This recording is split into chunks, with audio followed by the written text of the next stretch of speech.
እሺ ዛሬ የምንነጋገረው ወንድን የመማረክ ጥበብ ነው። እንግዲህ ይሄ ጥያቄ በጣም የብዙ ሴቶች ጥያቄ ነው። የወደድኩት ተመቸኝ፣ እንዲሁም ደግሞ ያፈቀርኩት ወንድ ወደኔ እንዲሳብ፣ በእኔ ፍቅር ቅልጥ እንዲል፣ ሙትት እንዲል ምንድነው ማድረግ ያለብኝ የሚል በተደጋጋሚ ከሚደርሱ ጥያቄዎች መካከል ይሄኛው ዋነኛው ነው። ዛሬ 6 ነገሮችን እነግራችኋለሁ። እነዚህን 6 ነገሮች በታማኝነት ከፈጸማችሁ በተለይ አምስተኛውና 6ኛውን እኔን እንደ ወንድም ሰምታችሁ ከተገበራችሁት እርግጠኛ ሆኜ እነግራችኋለሁ የትኛውንም ወንድ የማታሸንፉበት የማታንበረክኩበት ምንም አይነት ምክንያት አይኖርም። ከእናንተ የሚጠበቀው አንድ ነገር ነው። እስከ ቪዲዮ መጨረሻ መከታተል ብቻ። ቀጥታ ወደ ሀሳባችን እንገባለን። ኦኬ፣ እንግዲያውስ የሆነ ወንድ በአንቺ ፍቅር ቅልጥ እንዲል ሙትት እንዲል የምትፈልጊ ከሆነ የመጀመሪያው ማድረግ ያለብሽ ምንም ጥያቄ የለውም፣ ፏ በይ ወይም ደግሞ ውበትሽን ተጠቀሚበት። ግልጽ ነው አይደል? ያወራሁት ነገር መቼም ስለዚህ ነገር አንስቼ ብዙ ማብራራት ያለብኝ አይመስለኝም። ለወንድ ስትይ ሳትሆን ወይ ደግሞ ይሄ ወንድን ለመማረክ ብላችሁ ሳይሆን ሴቶች ለራሳችሁ ስትሉ ፏ ማለት፣ ያላችሁን ጥብ አድርጎ መልበስ፣ ጥሩ ጠረን እንዲኖራችሁ ማድረግ፣ በቻላችሁት አቅም እይታ ውስጥ እንድትገቡ የሚያረጋችሁን አለባበስ መልበስ፣ ይሄ ምንም ጥያቄ የሌለው ነው። ይሄን ስላችሁ ግን አጓጉል አለባበስ ልበሱ እያልኩኝ አይደለም። እኔ አንዳንዴ መቃወማቸው ደስ የማይሉኝ ይሄ ከስነ ምግባር እና ከስነ ስርዓት የወጡ አይነት አለባበሶች አሉ። እኔ እያወራሁኝ ያለሁት ዘመን አመጣሽ ሊሆን ይችላል፣ ባህላዊ ሊሆን ይችላል። ግን በቻላችሁት አቅም እይታ ውስጥ እንድትገቡ ሊያረጋችሁ የሚችለውን እንጂ ይሄ ይቅርታውን ስለምጠቀመው ቃል ይሄ ብልቅጥቅጥ ያለ አይነት አለባበስ ልበሱ እያልኩኝ አይደለም። ያው እንደዚህ አይነት አለባበስ የምትለብሱ ሴቶች ያው እንግዲህ አደባባይ ላይ እቃ ልሸጥ ወጥቻለሁ እያላችሁ ነው እንግዲህ የሚመስለኝ እኔና በቻላችሁት አቅም ዲሲፕሊን እንዲሆን አለባበስ ጽድት ብትሉ።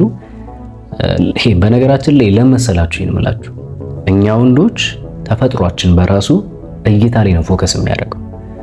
ማለት ኤግዛምፕል ልስጣችሁ። 2 ሴቶች አሉ ልበላችሁ፣ በአይምሮአችሁ አስቡልኝ። 2 ሴቶች ቆመዋል። አንደኛዋ ጽድት ብላ ለብሳለች፣ የሚያምር ነገር አላት። አንደኛዋ ደግሞ ኖርማል ሆና ቆማለች። የትኛውም ወንድ እነኚህ ሴቶች ጋር ሲጠጋ ለየትኛው ትኩረት የሚሰጥ ይመስላችኋል? ግልጽ ነው አይደለ? ለለበሰችው ጽድት ላለችው ነው። ስለዚህ የሆነ ወንድ እንዲሳብ የምትፈልጊ ከሆነና ወደ አንቺ እንዲቀርብ የምትፈልጊ የመጀመሪያ ስቴፕ ማድረግ ያለብሽ ገና ግንኙነት ሳትጀምሩ ንግግር ሳይጀመር ምን ፏ ጽድት ማለት ነው። ይሄን የምታረጊ ከሆነ ማለት ወንድ ባይሳብብሽ ራሱ ለራስሽ ራሱ ኮንፊደንስሽ ራሱ ይመጣል። ስለዚህ ሞክሩት። በሁለተኛ ደረጃ የሆነን ወንድ ማንበርከክ የምትፈልጊ ከሆነ ማድረግ ያለብሽ በተሰማራሽበት ቦታ ጎበዙኝ። ምን ላይ ነው ያላችሁት ነው ጥያቄው። ትምህርት ዓለም ላይ ናችሁ? ስራ ዓለም ላይ ናችሁ? ቤተሰብ ውስጥ ናችሁ? ማህበራዊ ኑሮ ላይ ናችሁ? ምን ውስጥ ነው ያላችሁት? እይታ ውስጥ እንድትገቢ የምትፈልጊ ከሆነ በተሰማራሽበት ሙያ ጠንካራና ጎበዙኝ። አሁንም አስረግጬ እነግራችኋለሁ፣ ለወንድ ብለሽ ብቻ ሳይሆን ለራስሽ ብለሽ ጎበዝ መሆን ለራስሽ ነው የሚጠቅምሽ። ይሄ የወንድምነት ምክሬ ነው። በተሰማራችሁበት ሙያ ጎበዝ ስትሆኑና ትኩረት ወደ እናንተ ሲሆን እኛ ወንዶች ይሄ ታታሪ የሆነችን ጠንካራ የሆነችን ሴት ላይ የመምረጥ ለምን ለአዳር አይደለም ለትዳር። በዛ አጋጣሚ አንድ ነገር ልንገራችሁ፣ የወንዶችን እውነት ይሄ ሚስጥር ሊሆን ይችላል፣ ጠጋቢ ማንም ሳይሰማ ልንገራችሁ። እኛ ወንዶች ይቅርታውን ስለምጠቀሙ ቃል ይሄ ሰውነትን የሚያጋልጥ ብልቅጥቅጥ ያለን አለባበስ ለብሳ ከምትመጣው ይልቅና ጽድት ብላ ራሷን ጠብቃ ከምትመጣው ሴት ለትዳር ምን ፈልገው የትኛውን ይመስላችኋል? ያቺ ብልቅጥቅጥ ያለችውን ለጊዜያዊ አዳር ያው ትክክል ባይሆን እቺኛዋ ራሷን የቆጠበችውን ግን ለትዳር ነው የምንፈልገው። ለምን? እቺኛዋ ቢያንስ ማስተዋል አለባት ብለን ስለምናስብ። ልመለስ። ስለዚህ እያወራሁኝ ያለሁት በቻላችሁት አቅም በተሰማራችሁበት ሙያ ላይ ጎበዝ ሁኑ። ለራሳችሁ ስትሉ እይታ ውስጥ ይከታችኋል ማለት ነው። ስለዚህ ይሄን አድርጉ። ሁለተኛ። ሶስተኛ፣ በአንቺ ፍቅር እንዲንበረከክ የምትፈልጊ ከሆነ ከሌሎች ሴቶች የሚለይሽ የራስሽ ነገር ይኖርሽ። ማለት አትመሳሰይ።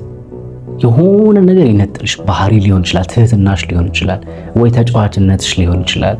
አይዶን ነው ምን እንደሆነ ግን በቃ የሆነ ነገር ግን ይለይሽ። አለባበስ ሊሆን ይችላል፣ ዝምተኛ መሆን ሊሆን ይችላል። የሆነ ነገር ግን ከሌሎች ሴቶች ተለይቶ እሱ ጋር ፎከስ ትኩረት እንድታገኝ የሚያደርግሽ ነገር ይኖርሽ። በሶስተኛ ደረጃ ማድረግ ያለብሽ ምንድነው? መመሳሰል የለብሽ፣ በፍጹም መመሳሰል የለብሽ። አራተኛ የሆነ ወንድ የተመቸሽ ወንድ እንዲሰምጥልሽ ወይ ደግሞ በአንቺ ፍቅር እንዲያዝ ወይ ደግሞ ዞሮ ዞሮ አንቺ ጋር እንዲመጣ የምትፈልጊ ከሆነ ላይክ አርጉ። ቁጭ ብላችሁ ቪዲዮን እያያችሁ ለምን ዱቄ ላይክ ማታረጉት? እንዲህ ብላችሁ እየሰማችሁ እኮ ነው አንዳንዶቻችሁ። ፕሊዝ ላይክ አርጉት፣ ሌሎች ጋር የሚደርስና ይጠቀሙ እነሱ። ቤቱ ደግሞ ከተመቻችሁ ፎሎ አርጉት። እንደዚህ የሚጠቅሙ ሐሳቦችን ስለቅ ይደርሳችኋል። ስለዚህ ላይክ ማድረጋችሁን፣ ሼር ማድረጋችሁን፣ ፎሎ ማድረጋችሁን አትርሱ። ወደ አራተኛው ነጥብ ያልፋለሁ። አራተኛ የሆነን ወንድ ማስመጥ የምትፈልጊ ከሆነ በአንቺ ፍቅር ፏ እንዲል የምትፈልጊ ከሆነ መጠነኛ ተግባቢም መጠነኛ ኩራተኛም ሁኚ። እኛ ወንዶች ብቻ ሳንሆን እናንተም ሴቶች የሆነ የሚያታግላችሁን ነገር ትወዳላችሁ አይደል? እልህ ምናምን የሚባል ነገር የሰው ልጅ በመሰረቱ እንደዚህ ነው። የሆነ ነገር ማግኘት ፈልጎ ትንሽ እልህ ውስጥ ሲከተው ሲያታግለው ሞር ዛ ነገር ላይ ኮንሰንትሬት የማድረግ ትኩረት የመስጠት ነገር ይታይበታል። ደግሞ ይህን ስላችሁ ግግም ብላችሁ በቃ እምቢ ምናምን ብሎ አላችሁ፣ እንደዛ አይደለም። እያወራሁኝ ያለሁት ተግባቢ ሁኚ። በተግባቢነትሽ ልክ ደግሞ አንዳንዴ ደግሞ ጀነን ኮራ ማለት አለብሽ። ማለት በፈለገ ሰዓት የሚያገኛት አይነት ሴት መሆን የለብሽ። አንዳንድ ሴቶች ታስቁኛላችሁ። ወንድ በፈለገ ሰዓት ነው የሚያገኛችሁ። ሁላችሁንም አይደለም፣ አንዳንዶቻችሁ ምን ሆናችኋል እህቶቼ? ኮራ በይ እንጂ ተፈላጊ እኮ ነሽ እናት። ይሄን እንዳትረሱ እሺ። እናንተ ተፈላጊ እንደሆናችሁ ይግባችሁ። ወንድ አሳዶሽ ነው ሊያገኝሽ የሚገባው እንጂ አንቺ አሳደሽ ተለማምጠሽ ለምነሽ ምንም የምታረጊው ነገር የለም። ስለዚህ ተግባቢም ሁኚ ኩራተኛም ሁኚ። እኔ መግባባት አልችልም የምትሉ ሰዎች ካላችሁ እናንተ መጀመሪያ የሆነ እንትን ያስፈልጋችኋል። ይሄ መሰረታዊ ከሰው ጋር የመግባቢያ መንገዶች የሚባል ነገሮች ያስፈልጋችኋል። መግባባት ማለት ከሰው ጋር ኖርማል ወሬ ማውራት ሊሆን ይችላል፣ መጫወት ሊሆን ይችላል። እንደዚህ አይነት ነገሮችን አዳብሩ። ከዛ ባለፈ ግን ኮራ ጀነን ማለት ያው ከእናንተ ከሴቶች ይጠበቃል። በአምስተኛ ደረጃ ማድረግ ያለብሽ እንዲወድሽ ወይ ደግሞ በአንቺ ፍቅር ጧ እንዲል የምትፈልጊ ከሆነ ይሄ የታላቅ ወንድምነት ምክሬ ነው፣ መንፈሳዊ ሴት ሁኚ። አዎ መንፈሳዊ ሴት፣ አሁንም ለወንድ ብለሽ ሳይሆን ለራስሽ ስትይ። መንፈሳዊ ሴት ማለት ባለሽበት እምነት ክርስትናውም ላይ ሊሆን ይችላል፣ እስልምናውም ላይ ሊሆን ይችላል። ብቻ በምትከታዩ እምነት ፈሪሃ ፈጣሪ የሚባል ነገር አለ አይደል? ፈጣሪ መፍራት፣ ማክበር፣ መገዛት የሚባል ነገር ይኖርሽ። እንደዚህ አይነት ኳሊቲ ካለሽ ትመረጫለሽ ነው የምነግርሽ። አሁን አንዳንድ ሴቶች አላችሁ እናንተ ወንዶች እንደዚህ አይነት እንትን አትወዱም፣ ራሷን እንትን የምትላቱ የምትጠብቀውን አትወዱም።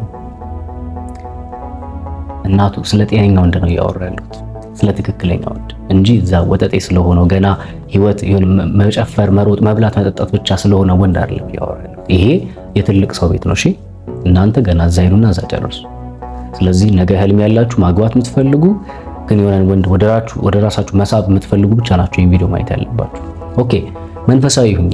በስድስተኛ ደረጃ እና ዋነኛው እንደውም የመጨረሻ መዝጊያው የትኛውም ሰው ከሚነግራችሁ በላይ ትልቁ ኳሊቲ ምንድነው? የፈጣሪ ፍቃድ ይሁን ብለሽ ህይወትሽን ኖሪ። አንዳንድ ጊዜ እኔም ሆንኩኝ ሌሎች እንደዚህ አይነት ኮንተንቶችን ይዘው ይመጡ፣ እንዲህ ብታረጊ እንዲህ ይሆናል፣ እንደዛ ብታረግ እንደዚህ ይሆናል እያሉ የሚያወሩ ሰዎችን ከሰማችሁ በኋላ እነዛን ነገሮች ስትተገብሯቸው አንዳንድ ጊዜ ስኬታማ ላይሆኑ ይችላል። ምክንያቱም ኖ ዋን ኢዝ ፐርፌክት አይደል? ሁሉም ነገር ፐርፌክት አይሆንም። እንደዚህ አይነት ነገሮች ፈጽማችሁ ካልተሳካ የኔ እናት ሁሉም ነገር በጊዜው እንደሚሆን አምነሽ ተቀበይ። ለምን? ሴቷ አንቺ ካለሽ ዋናው አካል ወንዱ እንዳለ ይግባሽ። ስለዚህ ምናልባት ፈጣሪ አልፈቀደም ጊዜው አይደለም እያለ ሊሆን ይችላል፣ ወይ ደግሞ ትክክለኛው ሰው ይሄ አይደለም እያለሽ ሊሆን ይችላል። በብዙ ያው እንግዲህ ፈጣሪ በአንድም በሌላ ይናገራል አይደል?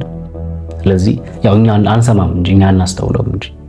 ስለዚህ በቻላችሁት አቅም ቆም ብላችሁ ኦኬ ወይ ምናልባት ጊዜው አይደለም አሁን ላይ ከብዙ አንግል አንፃር ማለት ነው ጊዜው አይደለም ብላችሁ አምናችሁ ተቀብላችሁ መቀጠል ነው ያለባችሁ። እኔን በግል አግኝታችሁ ማማከር ትፈልጋላችሁ? ከታች በዋትስአፕ እና በቴሌግራም ላይ የምታገኙኝ ቁጥር አስቀምጥላችኋለሁ ዲስክሪፕሽን ላይ እየመጣችሁ ልታማክሩኝ ትችላላችሁ። ሀሳብ ካላችሁ ኮሜንት ላይ አስፍሩልኝ። በሌላ ተመሳሳይ ቪዲዮ እስከምንገናኝ መልካም ጊዜ